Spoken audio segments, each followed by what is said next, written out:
not come to the first review session, my name is Alex. I hold peer review or peer mentor hours, whatever you want to call them, weekly, and I do the review sessions before exams.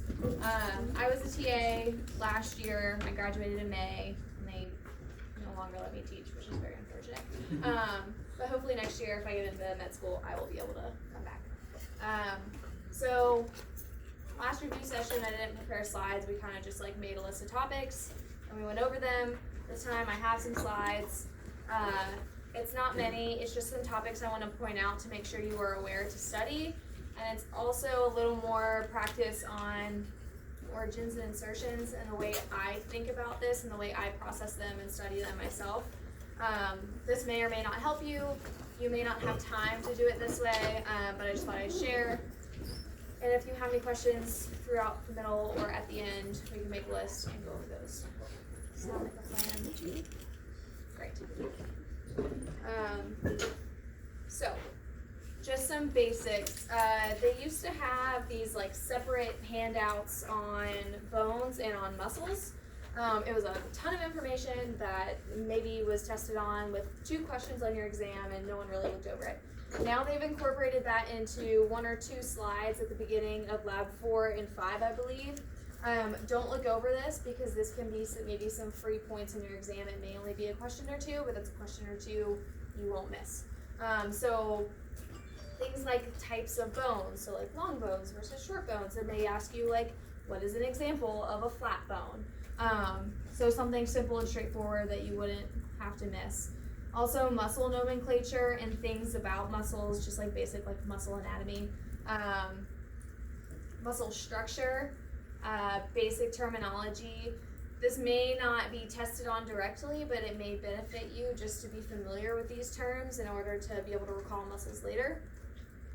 And of course, throughout any lab exam sections, prefixes, suffixes, and any other word meanings. There's a giant list of word meanings at the beginning of Lab 4 regarding the appendicular skeleton. This is extremely helpful because then you're not just remembering a bunch of words that mean nothing to you, and it may help you with origins and insertions because you do have to be really familiar with the appendicular skeleton for that. Does anybody have any questions about like what basic information I'm talking about? No? Great, okay. I'm gonna start with origins and insertions because this is probably what everyone's freaking out about.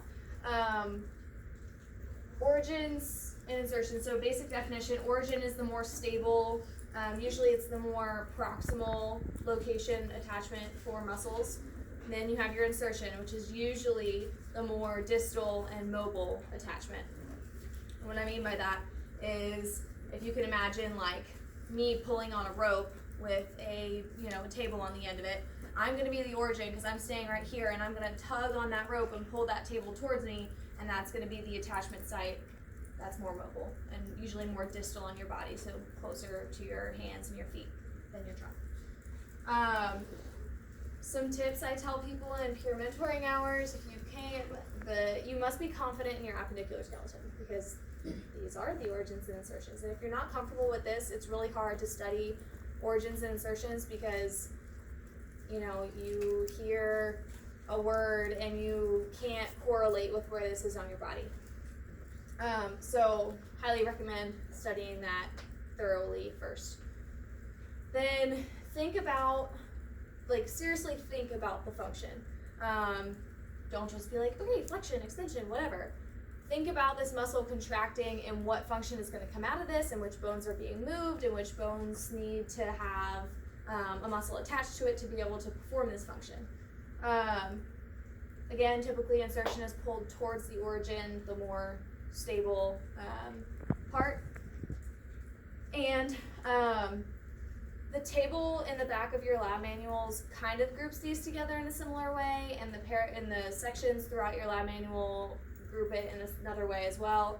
But studying all 3 action, origin, and insertion in groups based off of either all 3 of these muscles have the same insertion or all 3 of these muscles have the same action is a good way to kind of associate groups of muscles, and this will help you study them as well.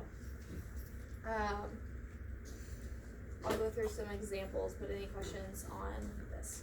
And also, I'm gonna show you how I think about this. This may not help you if you just have like 3 other exams this week and don't have time to learn it this way, and you just need to memorize the table at the back of the lab manual. That's great too.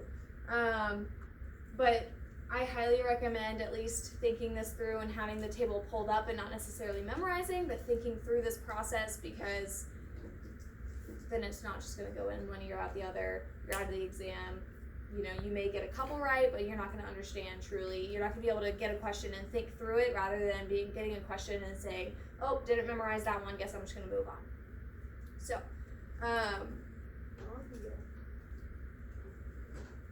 I'll do an example for, I'll do rotator cuff muscles, an example from the upper extremities, an example from the lower extremities. So for the rotator cuff muscles, step 1, I look at the muscle and I'm like, okay, if this muscle is contracting, like what's gonna happen? Obviously, like something's gonna move from it. So, and we got, rotator cuff muscles, function's gonna be rotation.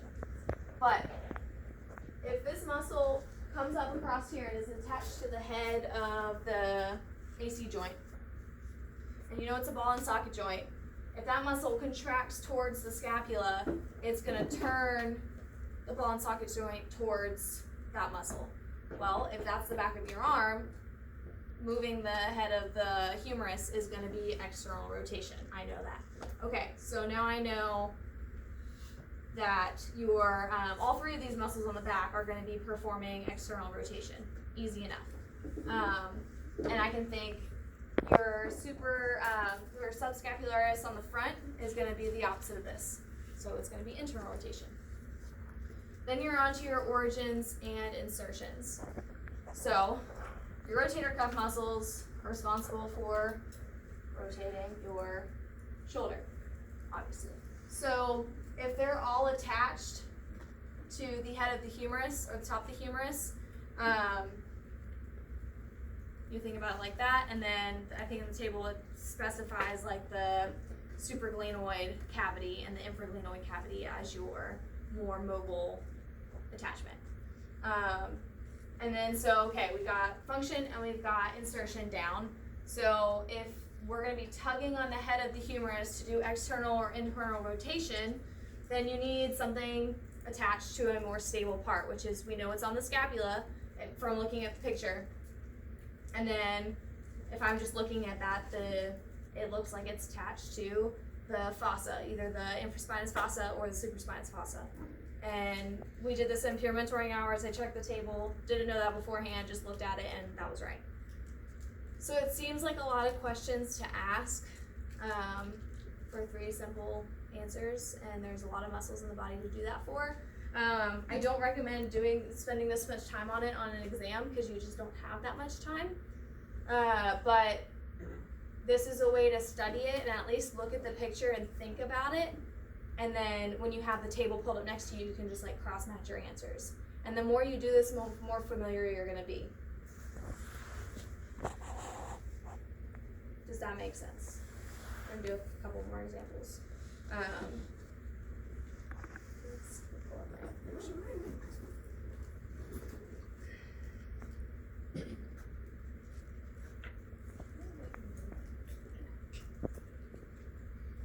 Okay. Your upper extremity. A lot of people don't like the flexors and extensors at the lower end of your arm. We're not going to go through naming these because hopefully you went to open lab this weekend. You have plenty of practice with that. But 2 things with the lower extremity. So origins, at least origins, are very easy for the lower extremity. There's 2 of them for most of the flexors and extensors. It's either the lateral epicondyle or the medial epicondyle. This can also help you when you are looking to identify either one. You just see, you're like, I don't know if this is a flexor or an extensor. Okay, well, look at where the muscle is originating from. So when you're in an anatomical position, your flexors are going to start on this side and cross this way over. So you know all your flexors of your digits and your wrist are going to start from the medial epicondyle. Vice versa on the back, everything starts from the lateral epicondyle and crosses this way.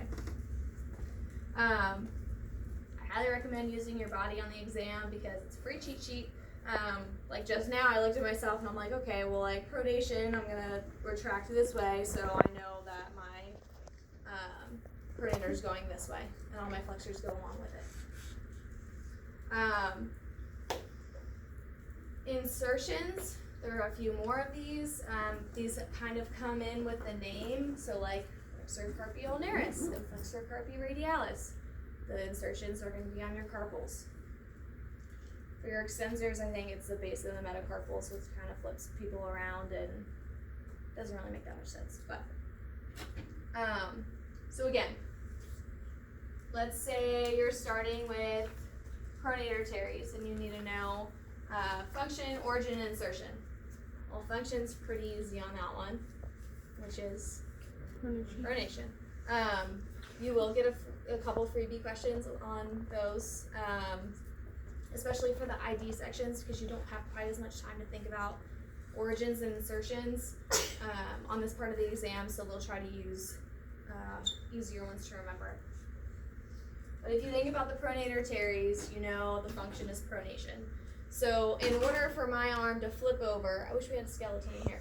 If you've ever played with a skeleton and like rolled your radius on top of your ulna to see how that works, you know that for the pronator teres, it's going to be attached to the medial condyle for an origin. And so for your radius to flip over your ulna during pronation, it has to be attached to your radius.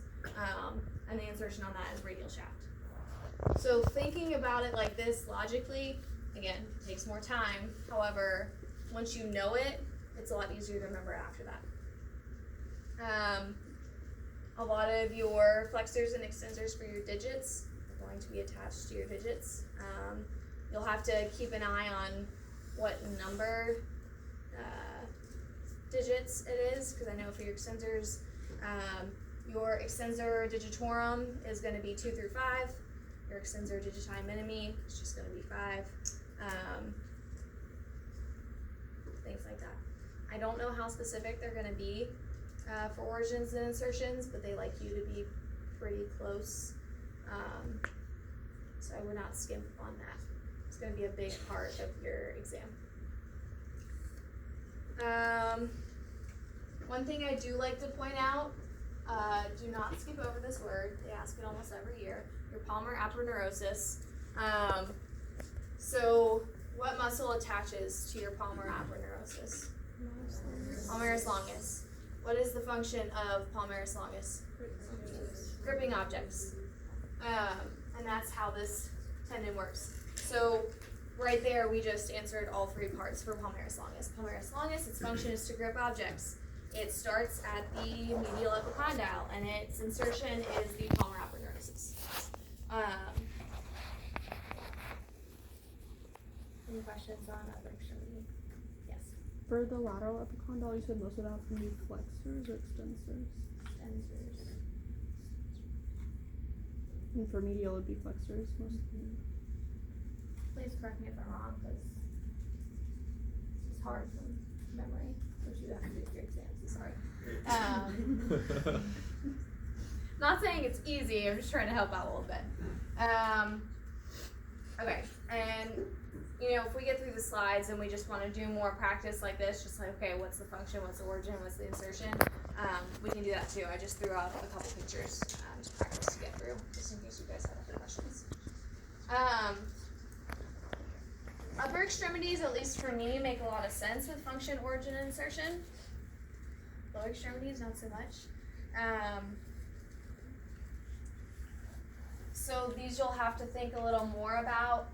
If you're familiar with like machines at the gym, I think about these a lot when I'm like trying to figure out like functions and with muscles. So again, using like the grouping method, at least for most of your quad muscles. So let's get a picture. So all your vastus muscles and your rectus femoris, these are all functioning to what your knee? Extend. Yeah, and don't forget the extension and flexion for your knee and elbow are opposite. So if you're extending your knee joint, your muscle is going to be attached to a bone on opposite sides or on either side of that joint. So the origin, the more proximal location, is going to be higher up on your leg or up on your hip.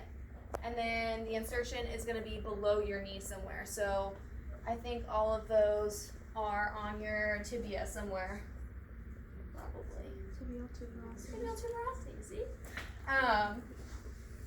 And then, so for the back of your leg, going up to your hamstrings, these are responsible. So all three of these are going to be responsible for the same function, which is what of your knee? Flexion. You can group these together. These do have different insertions, so you can see that they're going on either side. You know there's two different bones down here.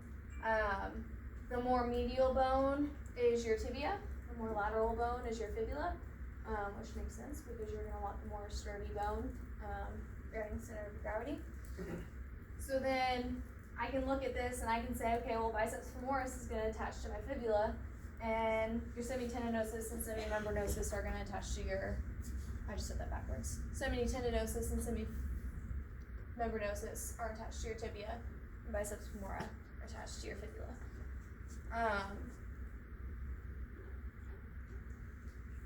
That's my process. It's not very tricky, and it's not like a super secret method. But this is how I've done it for 3 years, 4 years now, 3 years. And it's helped me out a lot. When I took this exam, they did not have nearly as many origins and insertions, and I was like, I'm just not gonna remember them. And then I ended up getting like an 85 on the exam just by like skipping over all those questions. Now, if you did that, you'd probably fail, which would not be great. So I've been trying to help my students figure out a better way to remember these. What's another one we can think of? You can group your flexors of your hip. So your psoas major and your iliacus, and I believe your TFL is a flexor of your hip also. These attach to, I believe, your greater trochanter on the outside of your femur. Lesser. Lesser. There we go, lesser. And they go all the way up. So your iliacus, iliac crest, is kind of a gimme. Your psoas major goes up and around to your spine. Fun fact about psoas major, if you ever have appendicitis, they're going to ask you to raise your right leg, because when that muscle flexes, it'll hit your appendix, and if your appendix is inflamed, it's going to hurt a lot. So that's called psoas sign.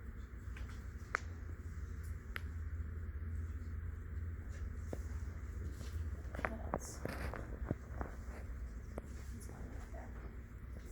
So we can come back to these and do a little more examples. Now I'm just gonna point out a couple things that you should definitely remember for your exam. Don't think you can just focus on muscles and origins and insertions and functions, specifically on muscles. You will have specific questions on joints, the name of a joint, the type of joint, how many movements a particular joint may have, the specific bones that make up the joint. So maybe making a chart with these would be beneficial for you, depending on how you like to study. The movements, so just like basic movers of the scapula, so retraction, protraction, elevation, depression. Be familiar with these. Your carpals. You will get asked an ID question about a carpal. It will likely not be the hamate, because that's an easy one. They have done it in the past, though. I can't promise you wouldn't. They've asked questions in the past like, what is the most proximal and lateral carpal on your free response question? So then you don't have unless you're the lucky person sitting next to the hand, like you just gotta remember your mnemonic and which order they go. So not only remembering the mnemonic, but remembering the orientation of the carpals. I'm just giving you more things to remember, so sorry if you hate me right now. So with that, the mnemonic in the lab manual is really good. I've always used that one. It depends if you're using left or right hand. So they say most of the models in lab are left hand or left sided. I believe they are, but I've had people come to me with right sided things and I'm not sure where they came from. So if you have your left hand in anatomical position, so this way, your carpals with the mnemonic, some levers try positions that they can't handle, bottom to top, left to right. So there's 4 on the bottom and 4 on the top, both going left to right. However, if you're using your right hand, then it's going to be bottom to top, right to left. So just make sure you're orienting yourself correctly. But make sure also you could like write out the carpals just like on paper to be able to answer like a quick question about it. So for example, the question that I just had, so if you had, pretend these look like carpals. So if these are your carpals and you know that this is your left hand, so you're going top to bottom, left to right.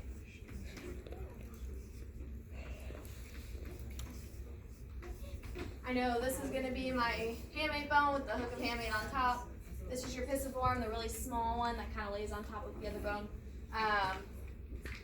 Now, any question they ask me about that, I can be like, okay, I have a reference. This is what I can use. So if someone asks me, what is the most proximal and lateral carpal? If this is my left hand, this is lateral, and this is proximal, so it's your scaphoid, yes. So questions like that. Moral of the story, don't just remember the mnemonic. Be familiar with the orientation. Sexual dimorphisms. Probably gonna ask you a question about this because they can't just like put a pelvis in front of you and be like, is this male or female? And they could, but definitely looked at a pelvis last semester and was like, oh yeah, this is totally a male pelvis because there's no way a baby could fit out of this. And then I pulled up the male pelvis and big difference. Females are still very tiny, but there's just big difference. So if you haven't looked at that in lab, well, I guess it's a little late now, but you should. Sorry guys. I always point it out to my students. But just know a few details about this. What's the difference between male and females? Because considering it's likely not going to be on your ID section, it's likely going to be on your career skills question.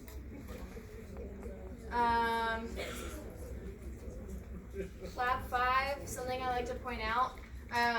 These exams are not cumulative yet.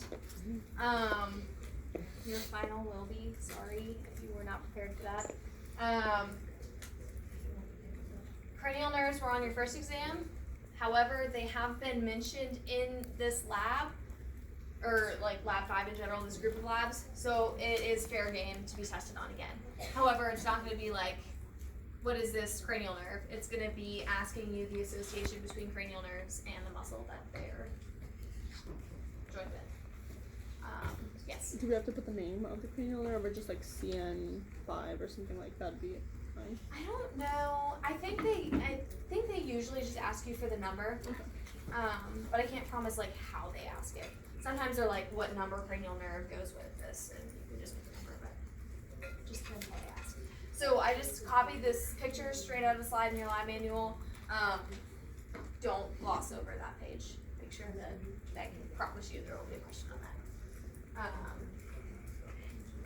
And as long as you remember your mnemonic, it's a good time to study it now because it's going to be on your final anyway, which will be here before you know it. Most of the cranial nerves, the names in the nerve, and it can point you to the right muscle. For lab 6, they've included a lot more information on this. There's like a good 10 slides on it, so you best believe it will be on your free response questions on your exam. What do I have here? So your axial muscles, like the different groups, for example, epaxial muscles and ventral and lateral. They may ask you something like, what's an example of a lateral thoracic muscle, axial muscle. So make sure you're not only familiar with the groups and where these groups are, but what muscles would be considered part of these groups. So, for example, with your, this like cross section right here at your abdomen, what would be an example of a lateral group axial muscle? Your obliques, right. So it's not a tricky concept, but just make sure you're familiar with it enough, because it's an easy enough concept with origins and insertions around the corner to not want to lose points. For lab 6 in particular, so your like, or lab 5 and 6, a lot of like the neck muscles and your back muscles, not the movers of the scapula and the humerus, like your latissimus dorsi, etc., but like your true back muscles that are like flexion and extension of your core. I don't think you need to know the origins and insertions for those. However, just a disclaimer, if the origin and insertion is not in the tables at the end of labs 5 and 6, but it is mentioned in the lab manual, it's still fair game. I'm pretty sure the charts are meant to be comprehensive and they're meant to have everything, but they can easily be mean and be like, I don't care if it wasn't in the chart, it was in the lab manual and you're responsible to know it. So if you, I haven't actually gone through and seen if all of them are in there, but just be aware of that. And then a lot of the trunk muscles, you really only need to know function versus origin and insertion. Usually it's just the arms and the legs and the movers of the scapula that you need to know origins and insertions for. Which is like kind of nice, I guess. That's most of that. Any questions on like these groups here?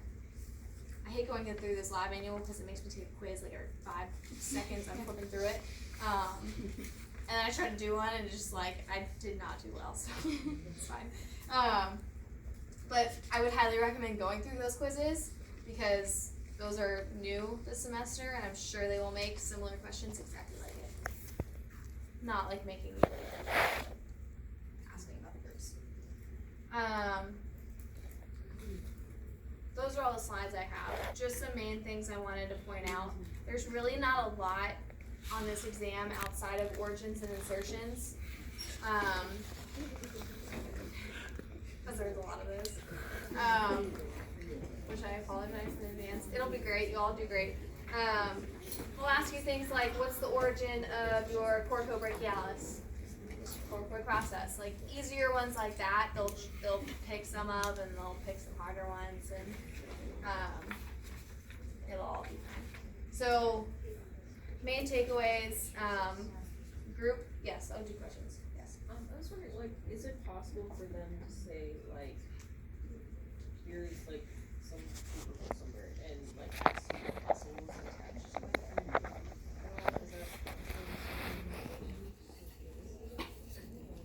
I don't think so. I think typically they will ask you, they'll be like, what's the insertion of this muscle?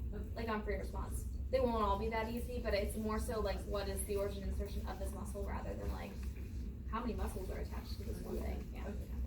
I mean, I have had like post-lab quizzes that have been like what muscles attached to the deltoid tuberosity or things like that.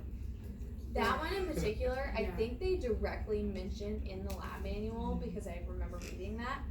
That's probably why. Yeah, or like I know ones that have like very specific, like the tibial tuberosity and places like that. Like they've like I've had that for questions. I mean, obviously I don't know the exam, but Yeah. And they change it every year. I'll go over those ones. But yeah, I mean, you have one exam in this class, you know everything's fair game. And they're always going to throw something at you that you're not familiar with.